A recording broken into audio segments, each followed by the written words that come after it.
বলবো যে নানান লোক নানান কিছু বলেছেন, আমাদের তো তাতে কিছু যায় আসে না। We had a job to do. এবং প্রধান উপদেষ্টা মহোদয় বশির ভাইকে এবং আমাকে throughout this process trust করেছেন। Even during the last round উনি বলেছেন, I know you will be able to achieve it. If anything that powered us, it's him. 1 August পর্যন্ত একরকম সিচুয়েশন ছিল, আমরা একটা নেগোশিয়েট করেছি, একটা রেট পেয়েছি, একটা পলিসি ফ্রেমওয়ার্ক আমরা ঠিক করেছি। এবং এইটুকু আমি বলতে পারি যে আমরা 3টা প্রিন্সিপালে নেগোশিয়েট করেছি। প্রথম কথা হচ্ছে যে আমরা নির্বাচিত সরকার নই। We are not going to obligate the next government. পরবর্তী সরকারের হাতে ক্ষমতা থাকতে হবে এটার পরিবর্তন পরিমার্জন কিংবা বাতিলের।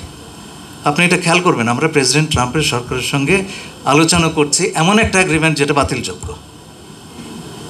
Think about it, but we had to do it. 2 number হচ্ছে আমাদের যতটুকু অব্লিগেশন আমরা বহন করতে পারবো তার চাইতে বড় কোনো অব্লিগেশন আমরা নেব না। তার কারণ হচ্ছে that will be a sign of bad faith. We did not want an agreement for the sake of an agreement. কালকে যদি আমাদের একটা অব্লিগেশন পালন না করতে পারি তাহলে তারা এই এগ্রিমেন্ট ক্যান্সেল করে আমাদেরকে 37% দিয়ে দেবে।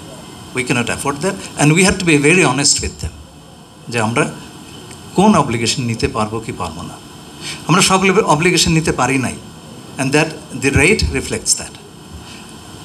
তৃতীয় হচ্ছে এটা বাইল্যাটারাল একটা এগ্রিমেন্ট, আমরা তৃতীয় কোনো দেশের উল্লেখ এখানে করতে পারবো না। আমরা কোনো ভূ রাজনৈতিক ফাঁদে পা দিতে চাইনি।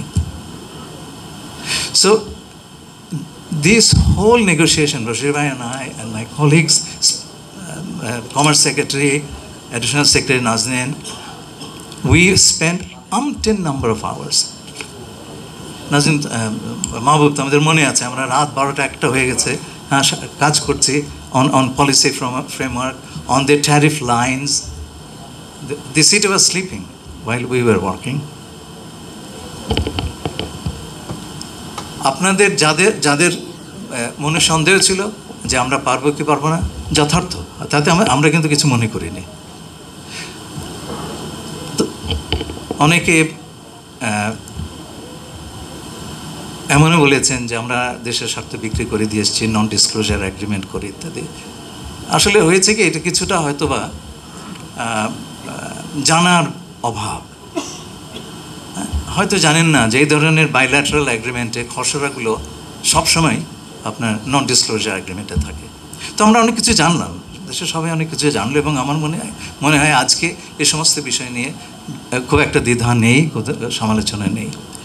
আজকে আমরা অগস্ট 1 পর্যন্ত এক পর্যায়ে ছিলাম। Now we are post August 1 implementation. আপনারা অনেকেই বলেছেন যে এটা একটা বড় সুযোগ, আমি মনে করি একটা বিশাল সুযোগ। এবং আমি আপনাদেরকে অনুরোধ করব সরকারের সঙ্গে বসে একটা অ্যাকশন প্ল্যান তৈরি করতে।